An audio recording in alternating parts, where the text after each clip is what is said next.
Han pasado 100 años del 5 de febrero de 1917. Durante estos 100 años, la Constitución mexicana ha tenido inmensas transformaciones. Ha crecido en el número de palabras. Contiene muchas aspiraciones, pero contiene muchas aspiraciones que no se han concretado. Hoy que estamos a punto de volver a festejar, celebrar, reflexionar críticamente cómo este documento puede seguir siendo el documento fundacional de nuestro país, necesitamos revisar lo que está en ella, pero sobre todo en términos de la exigencia de que sea compromiso para exigir al Estado, lograr que el Estado logre garantizar, pero también construir una ciudadanía integral que permita hacer vigencia a todos los derechos. De eso hablaremos en el Estudio México Social. La Constitución Política Mexicana es producto de las aspiraciones de equidad social establecidas por la Revolución Constitucionalista que encabezó Venustiano Carranza. Nuestra Constitución fue promulgada el 5 de febrero de 1917 y fue la más avanzada de su época, pues incorporó por primera vez en el mundo el concepto legal de los derechos sociales. Además, nuestra Constitución estableció las características y principios de la forma de gobierno, la organización del poder público y los derechos fundamentales de todos los habitantes del país. Este año se conmemora el centenario de nuestra Carta Magna y varios expertos exponen la necesidad de reflexionar sobre el estado de equidad social que ha alcanzado el país, el cual no es lo que se aspiraba durante la Revolución Mexicana. Y es que nuestro país ha experimentado grandes transformaciones económicas, políticas y sociales que han ocasionado un texto constitucional muy distinto al que dictó el Congreso Constituyente. De acuerdo con la cronología del Congreso de la Unión, de febrero de 1917 a febrero de 2017, se han publicado 229 decretos de reformas constitucionales. Se han realizado casi 700 modificaciones a los artículos de la Constitución. La mayoría de las modificaciones se han llevado a cabo desde el año 2000. El sexenio de Enrique Peña Nieto es el que más reformas constitucionales ha realizado, con un total de 147 artículos modificados al momento. El segundo sexenio con más reformas constitucionales fue el de Felipe Calderón, con un total de 110 artículos modificados. A este respecto, diversos especialistas consideran que los cientos de cambios a los artículos constitucionales han dado como resultado que el texto de la Constitución sea muy complejo y poco entendible. Es importante señalar la necesidad de reordenar nuestra Constitución Política Mexicana como un documento de principios claros, donde la redacción y preceptos legales guíen toda regulación social y faciliten su aplicación.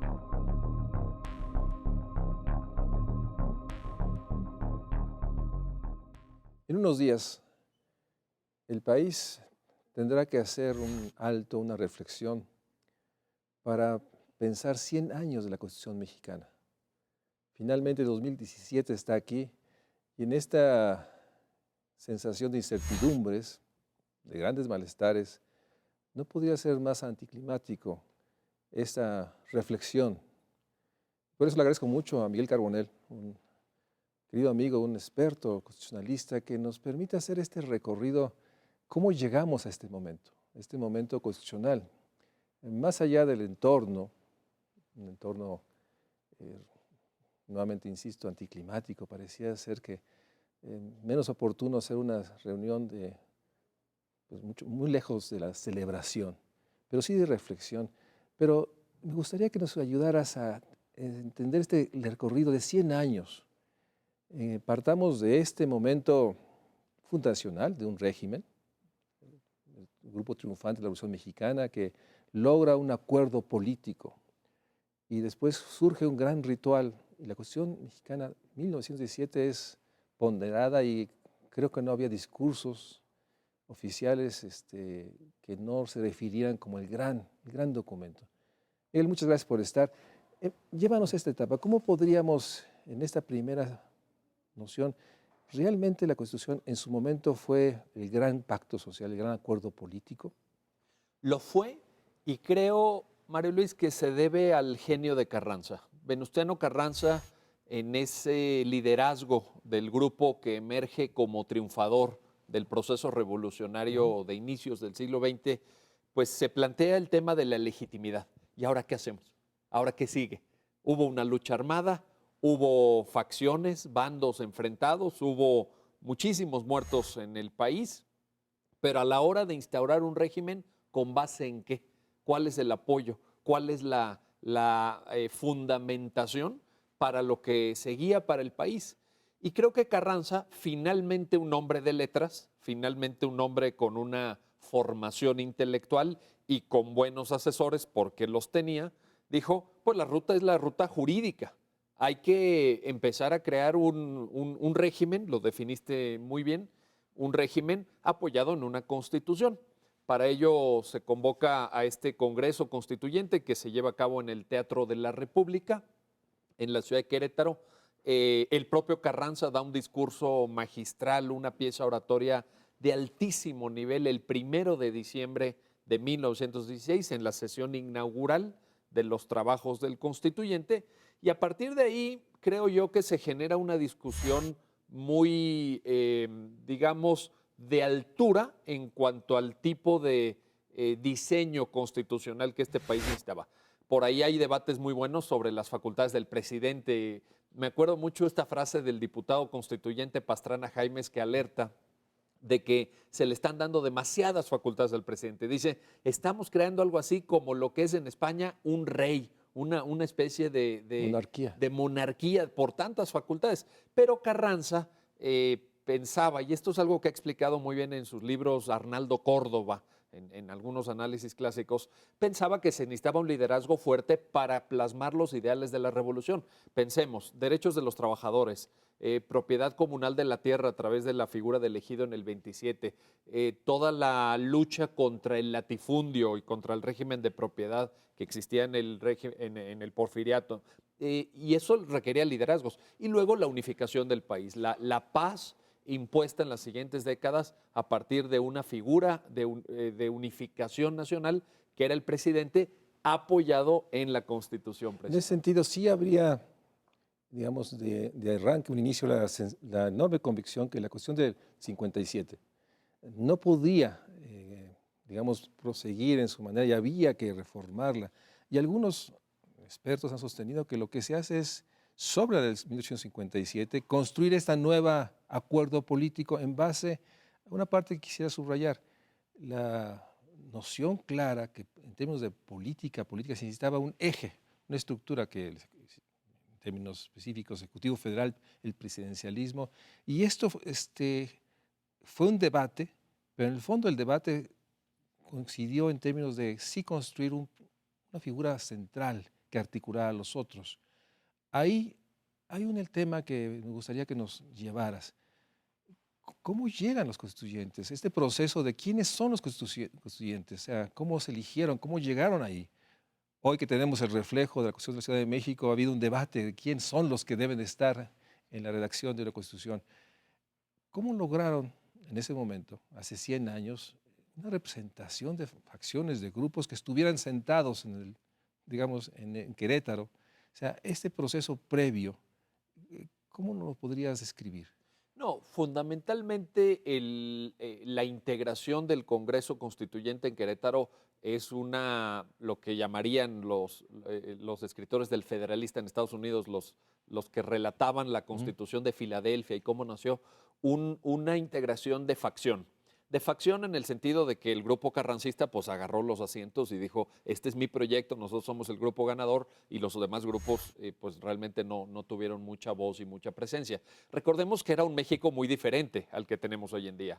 En esa época México tenía 15 millones de habitantes, era un país todavía desestructurado en lo territorial, en el sentido que no había comunicaciones ágiles como las que hoy tenemos. Me refiero a carreteras, sí, aeropuertos, puertos, pues la posibilidad de desplazarse de un lugar a otro, hacia el norte sobre todo, pues era remota. La península de Yucatán también quedaba muy lejos. Así que realmente es una integración muy orientada hacia el grupo ganador, que afortunadamente, como bien lo señalas, toma como punto de partida la Constitución de 1857, porque aquella generación de mediados del siglo XIX, esa generación de los grandes liberales, creo que hizo un buen trabajo, creo que había cosas muy buenas, y hubo un debate a final del siglo XIX sobre si la dictadura porfirista había sido instaurada no tanto por condiciones políticas del país, sino porque la Constitución de 1857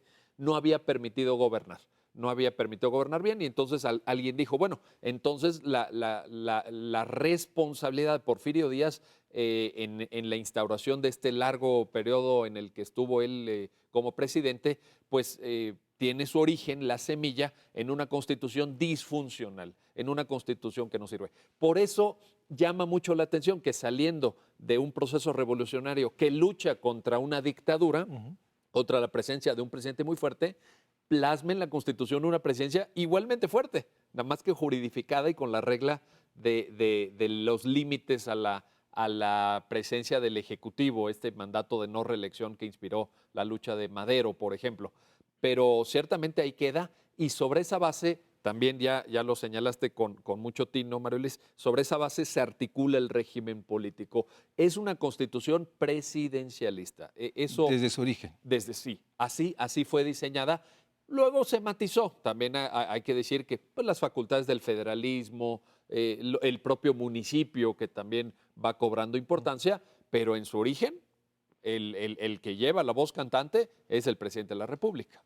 Y en ese sentido, este nuevo acuerdo político que se basa en la del 57, recoge, dirías, lo mejor de la 57 y sobre eso construye. Exactamente, porque hay un capítulo, creo yo, bastante bueno de derechos humanos. Bueno, se les llamó garantías individuales, pero ya desde el 2011 pues retomamos esta idea de los derechos humanos, que es una idea, creo yo, muy noble y muy extendida en el plano internacional, y agrega lo que hemos llamado, o lo que algunos hemos calificado, los derechos de clases sociales, es decir, identifica grupos desaventajados, grupos que tuvieran una pues cierta debilidad en el contexto del régimen porfirista para reivindicar situaciones jurídicas de ventaja. Trabajadores y campesinos sobre todo. Y una apuesta fuerte por la educación en el artículo 3º. Así que el edificio liberal de la Constitución del 57 se ve enriquecido, se ve alimentado por estas nuevas ideas de Querétaro. Déjame ir a un corte, pero subrayando que este debate, diálogo, que llega a un acuerdo relativamente rápido, ¿no? Finalmente, se encuentra después, y me gustaría que regresando del corte habláramos de esto, o sea, ¿cómo haces que este documento fundacional de un grupo triunfante que articula a las facciones aliadas y las acciones inevitables a sumar, logra convertirlo en el documento central, en el documento eje de todo su quehacer? Vamos a un corte y regresamos a esta realidad de este centenario de nuestra Constitución, en el que hemos pasado de este momento fundacional, en el cual hay una enorme fuerza política y acuerdo y convicción y habilidades para llegar a ello, y a esta percepción, ya llegaremos a esto, de que a 100 años la Constitución dejó de ser este documento referente a todo, en todo quehacer, en todo espacio. Vamos a un corte y regresamos con Miguel Carbonell. De acuerdo con la encuesta, se acerca el centenario de Buendía y Laredo, publicada en febrero de 2016. 7% de los mexicanos saben la fecha correcta en que se promulgó la Constitución del 5 de febrero de 1917, la cual es vigente en la actualidad, en tanto que 10% de la población conoce solo el año correcto, 20% de la población propinó una respuesta incorrecta y 63% no sabe la fecha de promulgación o no contestó.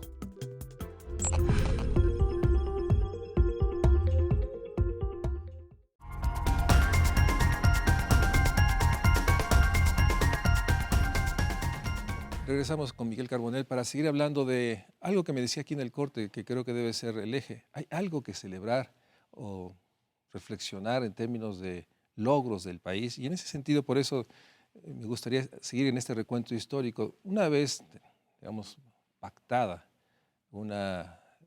el triunfo del grupo que finalmente lideró la Revolución Mexicana, Carranza en la cabeza, viene un proceso muy intenso de convertirlo en el documento fundacional, no del gobierno, del país.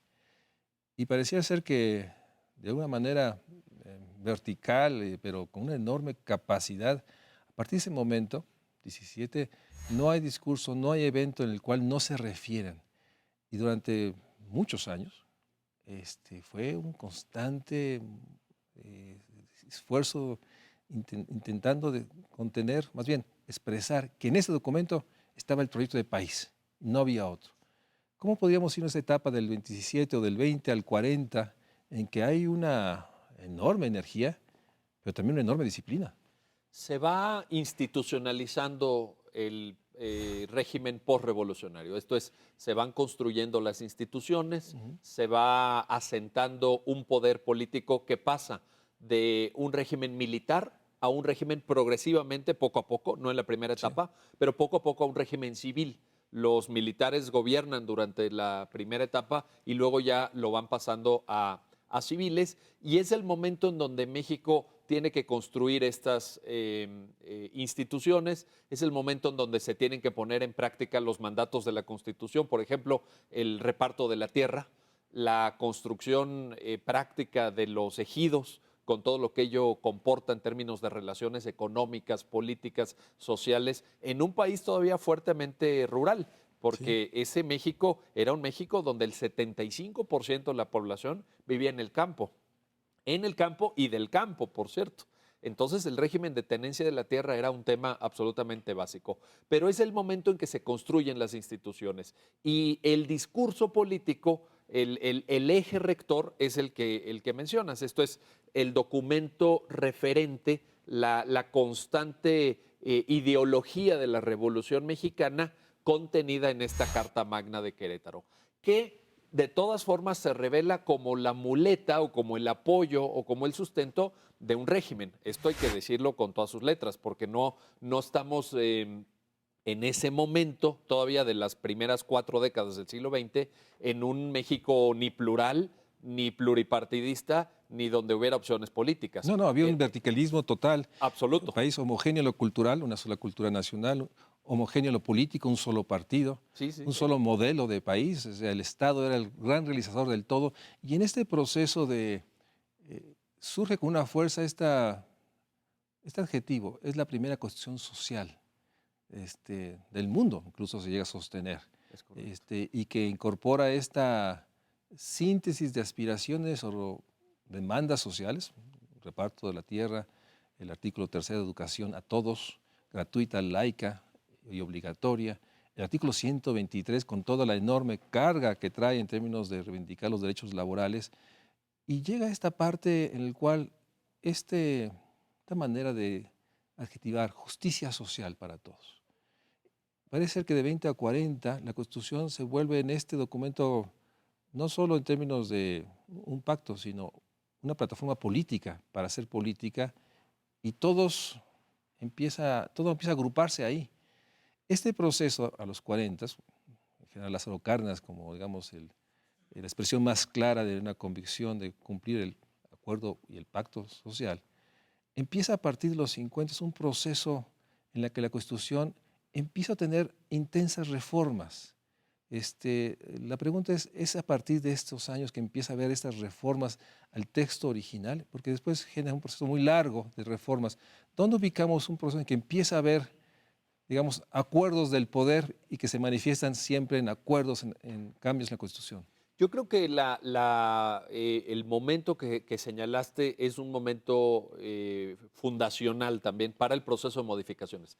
En un momento de la presidencia de Lázaro Cárdenas se inscribe en el artículo 3 una ideología que podemos o no estar de acuerdo, pero pues era la ideología en ese momento que tenía los votos para llevar a la Constitución este mandato. Se dice: la educación que imparta el Estado será socialista. Esto es una identificación de la tarea educativa del Estado con una ideología política, insisto, en ese momento, pues que era la que prevalecía, y no le quito ninguna legitimidad a ello. Bueno, pero ¿qué sucede cuando la Constitución se va de un lado de la ideología? Pues naturalmente, cuando esa ideología cambia, van a cambiar la Constitución. Y cuando nos encontramos que la Constitución refleja proyectos políticos sexenales, pues empieza una deriva muy importante de cambios, porque cada presidente quiere dejar su huella, cada presidente quiere dejar su idea, cada presidente quiere plasmar ahí pues alguna cuestión que tenga que ver con sus promesas de campaña. Por ejemplo, cuando Miguel de la Madrid en la campaña para la presidencia 82-88 habla de la renovación moral de la sociedad, que fue el gran lema que él en su momento presentó al electorado. Inmediatamente que llega, reforma el título cuarto de la Constitución en materia de responsabilidad de los funcionarios públicos. Y así se van plasmando. El presidente Salinas, que había hecho su tesis doctoral en Harvard sobre el campo mexicano, reforma el régimen jurídico del ejido, por ejemplo. Y así sucesivamente. De tal suerte que lo que también empezamos a ver es una identificación sexenio-constitución, programa político, mandato constitucional. Y esto ha hecho que en parte la Constitución sea muy larga. Te doy un dato. En 1917, cuando se promulga el 5 de febrero, la Constitución tenía 22,000 palabras. Hoy en día tiene más de 66,000 palabras. Esto es, en el texto que originalmente tenía, hoy se agregaron 2 veces más, 2 constituciones más. Si Carranza despertara en pleno siglo XXI, no reconocería el texto que fue aprobado en Querétaro. Realmente tenemos un texto en este proceso tan arduo, tan continuo de reformas, que ha ido engrosando, ha ido engordando, embarneciendo la Constitución mexicana. Y en ese sentido, la Constitución mexicana, digamos, a partir de los años 40, empieza a reflejar estas visiones de un régimen en el cual cada uno de los presidentes en turnos, su idea de país, busca expresar en la Constitución, con la idea de que si está en la Constitución no va a ser modificado por el siguiente.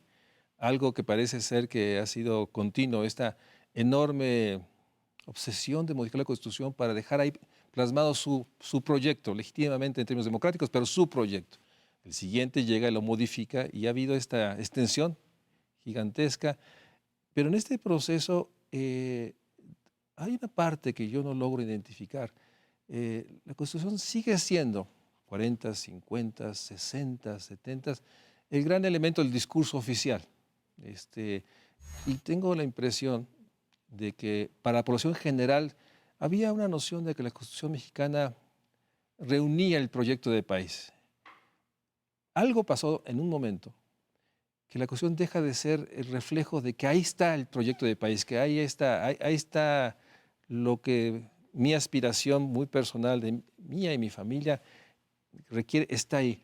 ¿Dónde ubicas este proceso en que empieza este desvanecimiento, esta distancia de ser un proyecto popular, la Constitución, a un proyecto que es rara vez referido e invocado, en parte porque nadie realmente, solo los expertos, como tú y muchos de nuestros amigos que se dedican al estudio, pues realmente es difícil de leer algunas partes, es a veces demasiado en un lenguaje jurista que no comunica y que genera pues esta distancia. Pero hay un momento que tú ubicas, ¿dónde empieza esta distancia con la Constitución mexicana como la expresión del gran acuerdo nacional?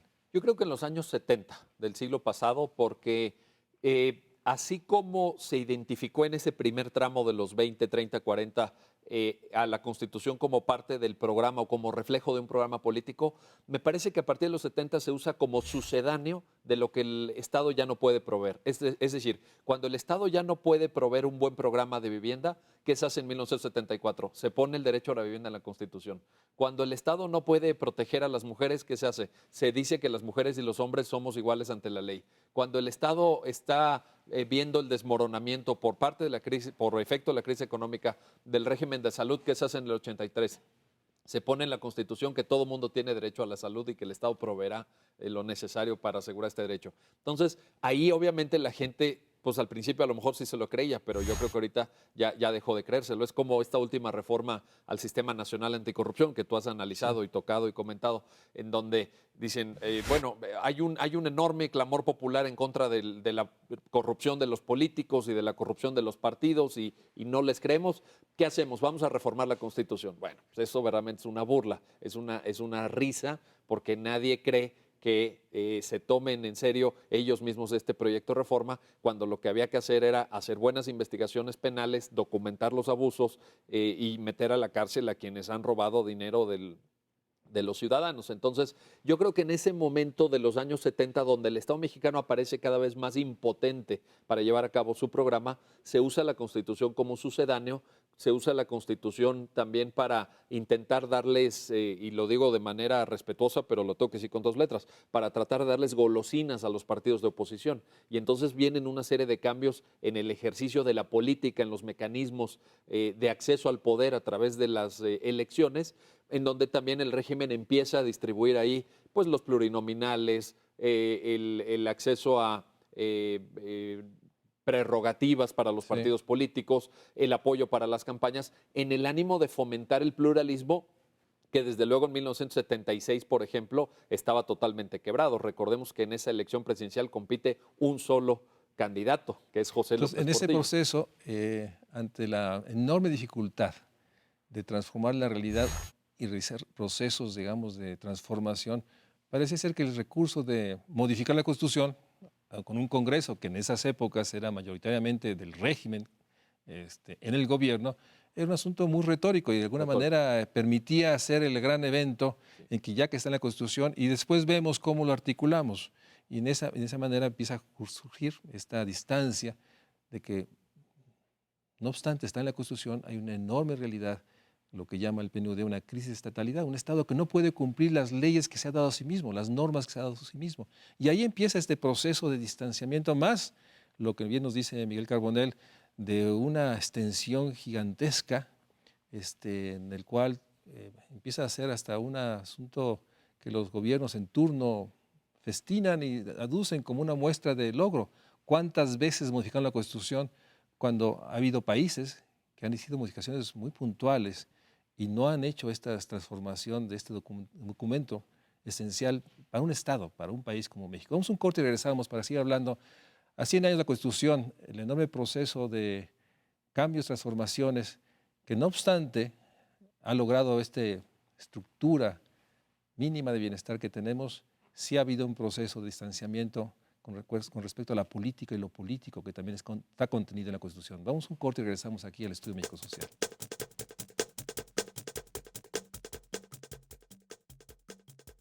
Los resultados de la Encuesta Nacional de Cultura Constitucional, Legalidad, Legitimidad de las Instituciones y Rediseño del Estado Mexicano, realizada por el Instituto de Investigaciones Jurídicas de la UNAM y por el Instituto Federal Electoral, hoy INE, en 2011 revelaron que 92.8% de la población mexicana conoce poco o nada de la Constitución, en tanto que 3.6% dijo conocer mucho su Carta Magna.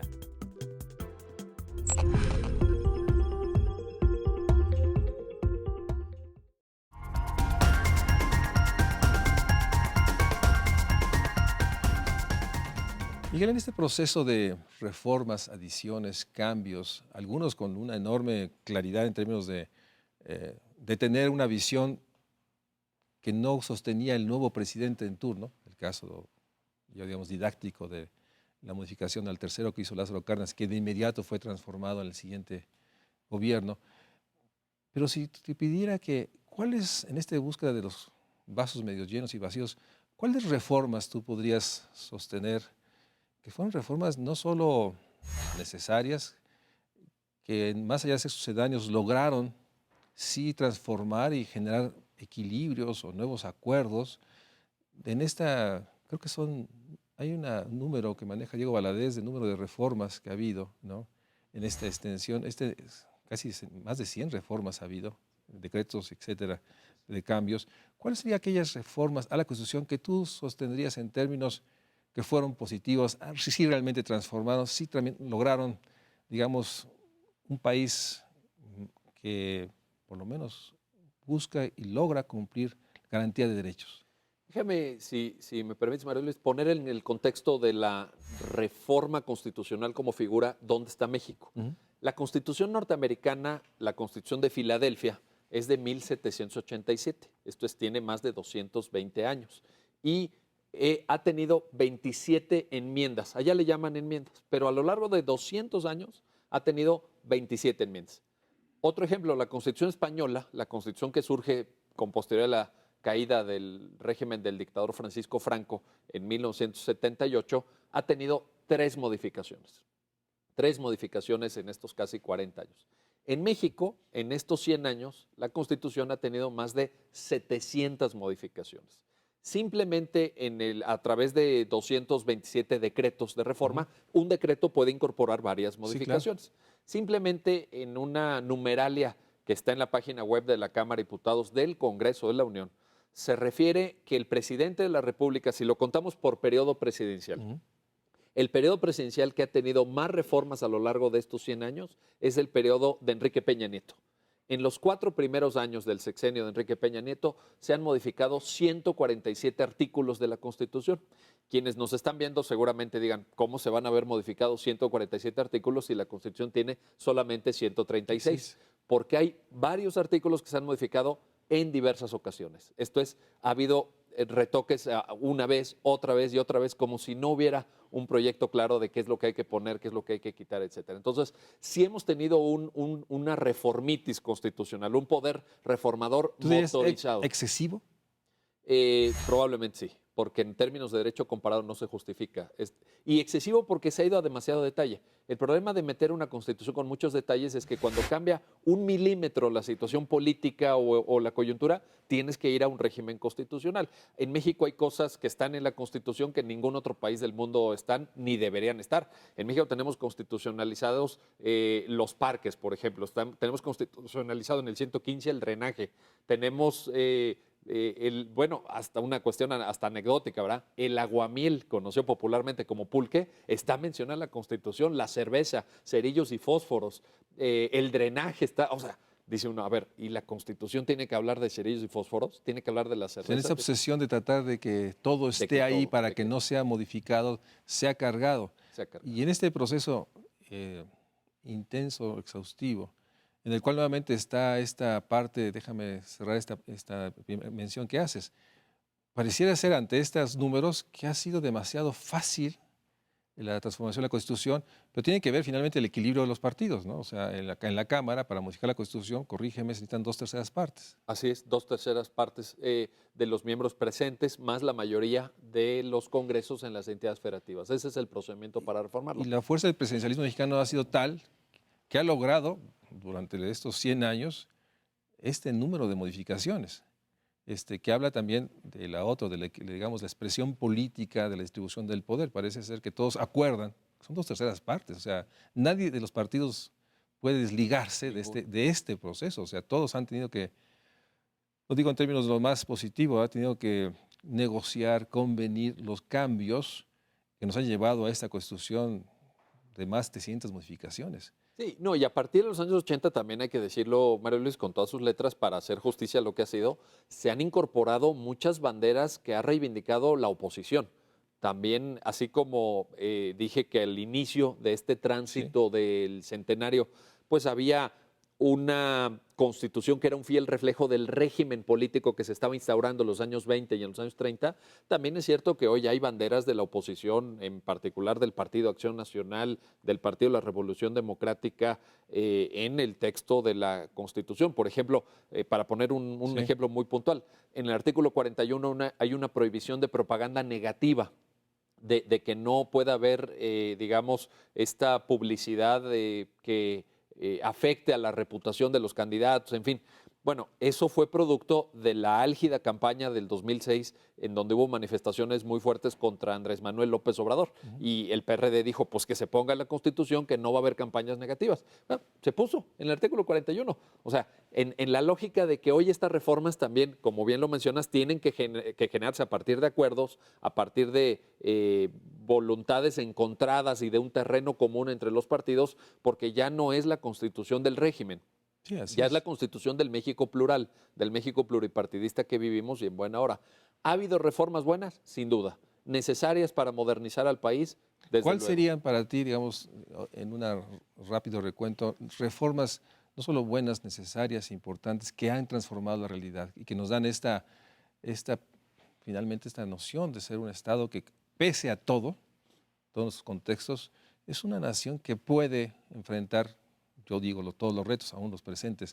Pero ¿cuáles son, digamos, de esta extensa cantidad de reformas, las que tú puedes señalar reformas que para ti son fundamentales? La autonomía del Instituto Federal Electoral, hoy Instituto Nacional Electoral, en 1990, para desligar la organización de las elecciones del Poder Ejecutivo Federal. Esto ha sido una pieza maestra, creo yo, una columna vertebral de la transición democrática mexicana, porque ha hecho creíbles los procesos electorales y ha disminuido en un grado, creo yo, muy alto, hay que reconocerlo, el fraude electoral, que antes era el pan nuestro cada día. Entonces, esa es una reforma importante. 1992, la creación de la CNDH, 1992, la modificación en el régimen de relaciones entre el Estado mexicano y las iglesias, la nueva redacción del 130, la reafirmación del Estado laico, pero también el reconocimiento a la persona jurídica de las iglesias, que antes era una ficción. O sea, no, las iglesias en México no existen. Y no pueden participar en la política. No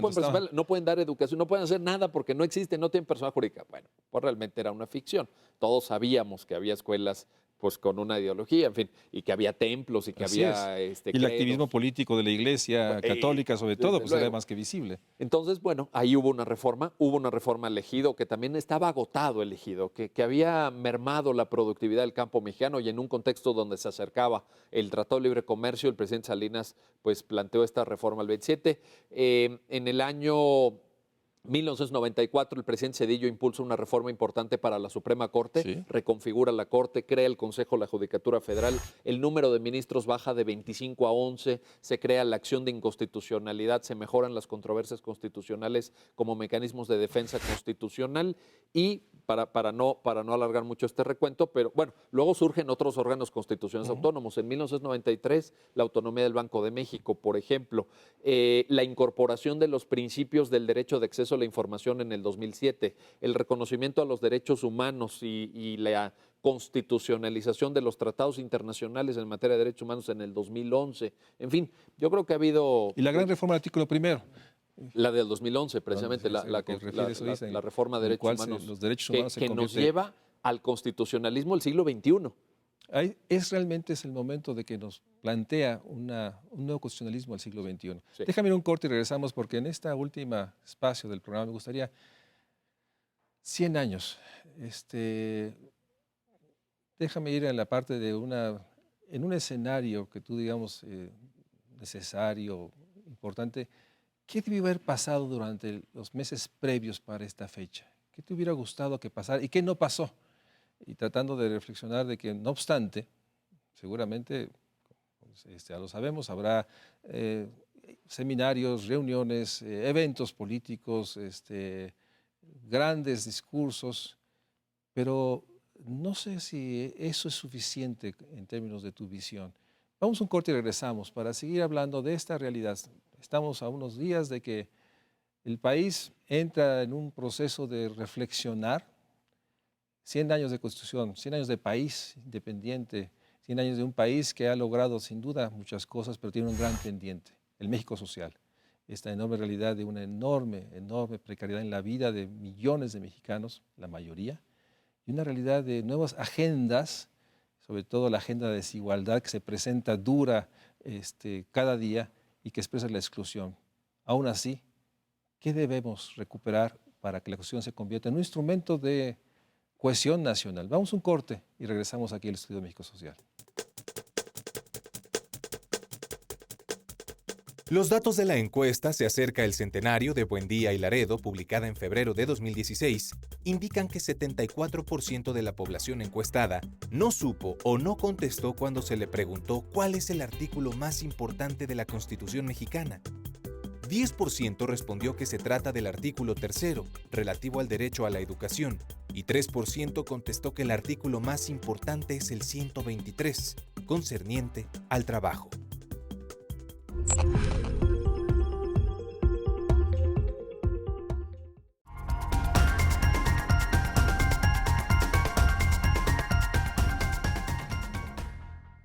Miguel, en este último espacio del programa, déjame volverte a hacer la pregunta, en una visión tuya, ¿qué hubieras pensado que debió haberse hecho previo a las fechas? O sea, ¿qué no hicimos? ¿O qué sí hicimos? La verdad, ha pasado casi desapercibido, que estábamos a punto de celebrar 100 años, y parece ser que más allá de algunos trabajos que se han hecho, seminarios en la UNAM, en jurídicas y en otros espacios, pareciera que no ha sido un momento, digamos, de agrupamiento, de cohesión, de reflexión. ¿Qué te hubiera gustado que hubiera pasado para llegar a estas fechas? Yo creo que independientemente del uso, de la manipulación que puedan hacer los políticos del texto constitucional, tenemos que reconocer algo, que la Constitución es nuestra, la Constitución es de la gente, la Constitución es del pueblo, y en ese sentido lo que yo eché en falta es una lectura de la Constitución, porque nos quedamos en un nivel de análisis superficial, en un discurso de generalidades o de vaguedades, pero el mejor homenaje que se le puede rendir a una Carta Magna es leerla.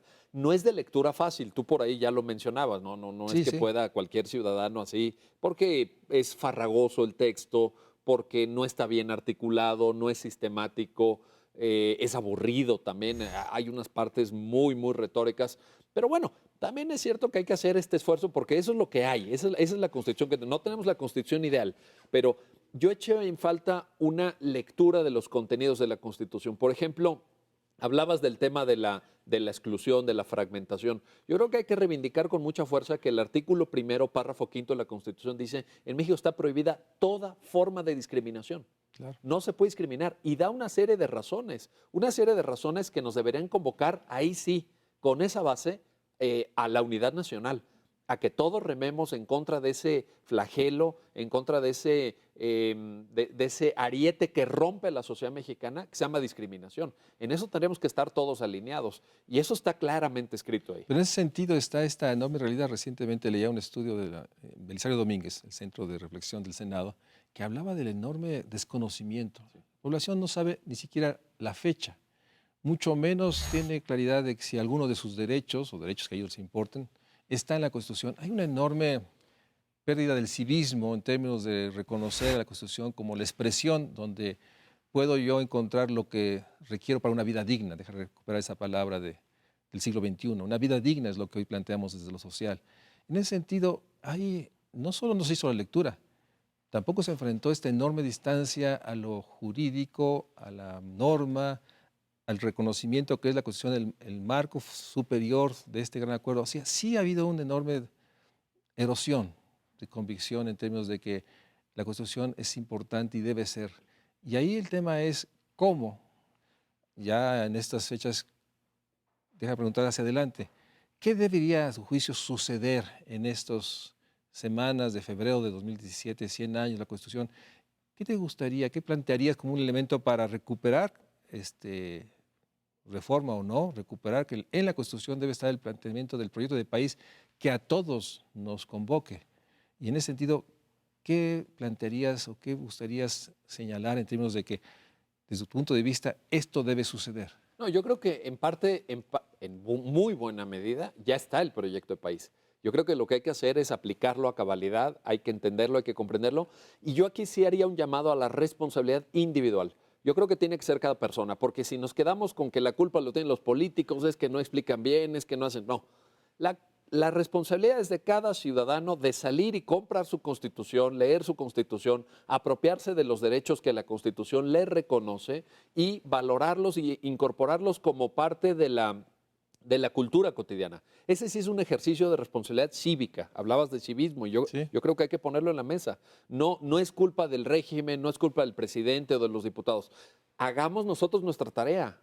Es una tarea cívica, es una tarea ciudadana, es una tarea de convocar a la unidad nacional sobre la base de una serie de valores que ahí están. Quien quiera leerlos, ahí están. La no discriminación, la libertad de expresión, la prohibición de tortura, los principios de legalidad, de fundamentación de actos del poder público, la división de poderes, la autonomía de los órganos técnicos como el Banco de México, el INE, la propia Coneval, sobre la que tanto has escrito, por supuesto, y también conoces. O sea, hay ahí ya un proyecto de nación. De hecho, algunos amigos que se dedican a la política de repente me consultan o me preguntan porque quieren hacer plataformas electorales, oye, pero ¿por dónde o qué temas? Lean la Constitución. Simplemente con que en este país hubiera igualdad entre hombres y mujeres, ¿cuánto avanzaría? ¿Cuánto subiría la calidad de vida si cesara esa discriminación sistemática y estructural contra las mujeres en México que se refleja en violencia de género, que se refleja en el dato del Banco Mundial que dice que las mujeres ganan 20% menos haciendo el mismo trabajo que los hombres? De esas cientos de miles o millones de mujeres que sufren acoso callejero todos los días, que son discriminadas en el trabajo, en la familia, Pero que son violentadas. todo esto requiere el Estado de Derecho. ¿Sí? Y en el Eso sí. fondo, en el fondo, que es tu tema, déjame decir, tu tema que has estudiado y que realmente hoy, incluso algunos hemos tenido la audacia de calificar la enorme realidad de que una de las fuerzas que erosionan la democracia es la fractura del Estado de Derecho. Eso es. Pero por otra parte está lo político de lo político. Hace 100 años, empezaste así el programa, el presidente Venustiano Carranza tenía la fuerza política, el talento y articuló.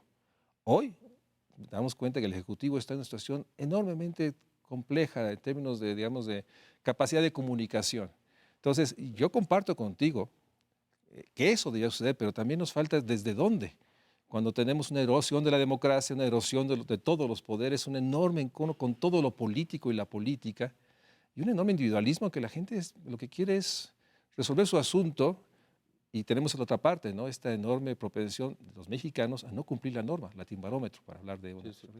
En ese contexto, si te preguntaran cuál debería ser el planteamiento en el gran discurso que el jefe del Estado dará en algunos días, a tu juicio, ¿qué es lo que debería plantearnos? Bueno, yo creo que plantearnos que la unidad nacional a la que el propio presidente Enrique Peña Nieto ha convocado no se consigue en el vacío, no se consigue por un discurso de 5 minutos en cadena nacional, ni porque se replique por fulano o mengano en las cámaras de senadores o de diputados o en las entidades federativas. La unidad nacional se consigue cuando todos los mexicanos remamos en la misma dirección, hacemos frente a los desafíos que tiene este país, asumimos los retos que tenemos con base en un terreno común. Porque México es muy plural y la gente piensa diferente sobre temas importantes. Qué bueno, eso es parte de la maduración democrática del país. Pero ¿qué es aquello que nos une? ¿Cuál es el terreno común que hoy tenemos todos? La gente del norte, del centro de la República, la gente del sur, los comerciantes, los trabajadores, la gente que está en el sector informal de la economía. ¿Qué es lo que nos une a todos como mexicanos? La Constitución. Tenemos que estar detrás de esos valores, tenemos que estar detrás de esos propósitos todavía incumplidos, todavía en el ánimo de lo que alguien ha llamado la utopía concreta. Pero ahí está la ruta. ¿Queremos un país donde se pueda torturar? No, y la Constitución dice está prohibida la tortura. ¿Queremos un país donde todo el mundo tenga acceso a recursos hídricos de calidad para asearse o para tomar agua? Sí, y está en el artículo 4. ¿Queremos buena alimentación? Sí. ¿Queremos medio ambiente sano? También está. Salud, vivienda, en fin. Ahí está el programa, apropiémonos de la Constitución. Yo no creo que la Constitución, Mario Luis, sea una Constitución de los políticos y para los políticos. Ese es un error de visión.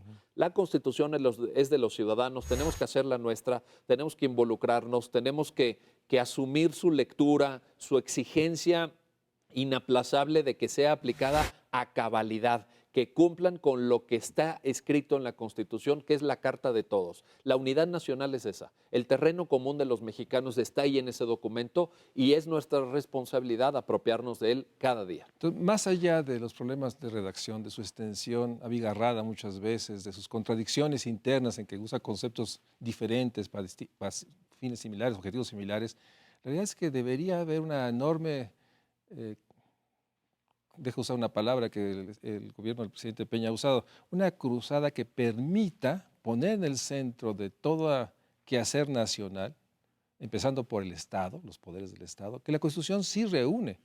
Y podrá algunos que digan que habrá que modificarla, reformarla, pero el hecho es de que grandes, y ahí compartimos esta visión, grandes logros y acuerdos sociales están en la Constitución. Ya están. Que no, lo que queremos evitar es perderlos en un digamos, asunto faccioso de equilibrios de momento.